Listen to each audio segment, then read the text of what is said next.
আসসালামু আলাইকুম, আশা করি সবাই ভালো আছেন। আলহামদুলিল্লাহ আমিও ভালো আছি। নতুন ডেইলি ব্লগে আপনাদেরকে জানাই স্বাগতম। প্রতিদিনের মতো আজকেও আমি বের হয়ে গেলাম আমার ডিউটিতে। আর আজকে কিন্তু আমি হেলমেটটা পরি নাই, এর কারণ হচ্ছে মাথার চুলগুলো অনেক ভিজা ছিল। ভাবলাম যে মাথার চুলগুলো একটু শুকাক, আর সেজন্য হেলমেটটা আমি খুলে রাখলাম। আর আমি কিন্তু কথা বলতে বলতে চলে আসলাম সরাসরি অফিসে এসে দেখি শফিকুল ভাই বসা, এই পাশে কিন্তু ইসরাফিল ভাই ছিল, আর রাজ্জাক ভাই ফোনে কথা বলতেছিল। আর আমিও কিন্তু বসে আছিলাম কতক্ষণ সময়, তারপর এখান থেকে চলে আসলাম। আর এখন চলে যেতেছি গড়গড়িয়া মাস্টারবাড়ি, কারণ গড়গড়িয়া মাস্টারবাড়ি একটু কাজ আছে। আর মাসের শেষ দিকে আমাদের মোটামুটি বেশ ভালোই চাপ থাকে, কারণ আসলে মাসের শেষে কিন্তু আমাদের ক্লোজিং হয় 30 তারিখে। আর আমি কিন্তু এখন যাইতেছি, আর এই রাস্তা কিন্তু খুব সুন্দর দেখা যাইতেছে, কারণ গত 2-3 দিন বৃষ্টি থাকার কারণে পরিবেশটা মোটামুটি একটু মরা মরা ছিল। আজকে কিন্তু পরিবেশটা অনেক সতেজ লাগতেছে, পরিবেশটা সবকিছু ভালো, আর আকাশটাও কিন্তু অনেক সুন্দর ছিল আজকে। আর এখন এই যে জায়গাটা দেখতেছেন, এই জায়গাটা যে ইউটার্নটা আছে, এখানে আসাটা অনেক একটা রিস্ক হয়ে যায়, কারণ এখান দিয়ে হুটহাট করে অটোগুলা এদিক দিয়ে চলে আসে, যে কারণে আসলে অনেকটাই সাবধানতার সাথে এখানকার ইউটার্নটা পার হইতে হয়।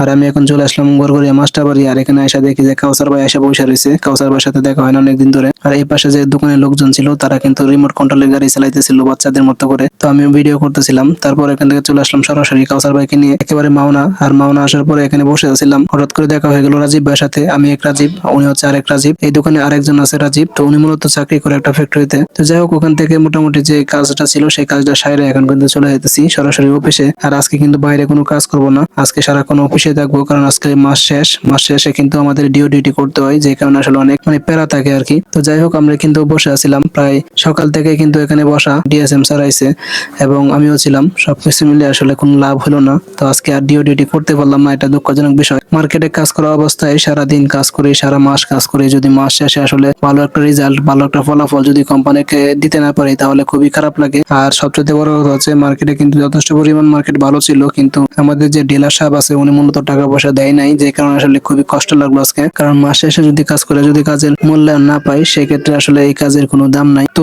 কি আর করার, যেহেতু ডিলার মানুষ, উনি যেটা চাইবে সেটাই হবে। আর আজকে কিন্তু পরাক্লান্ত মন নিয়ে কিন্তু বাসায় ফিরতে হয়েছে। তো সকলে ভালো থাকবেন, আল্লাহ হাফেজ।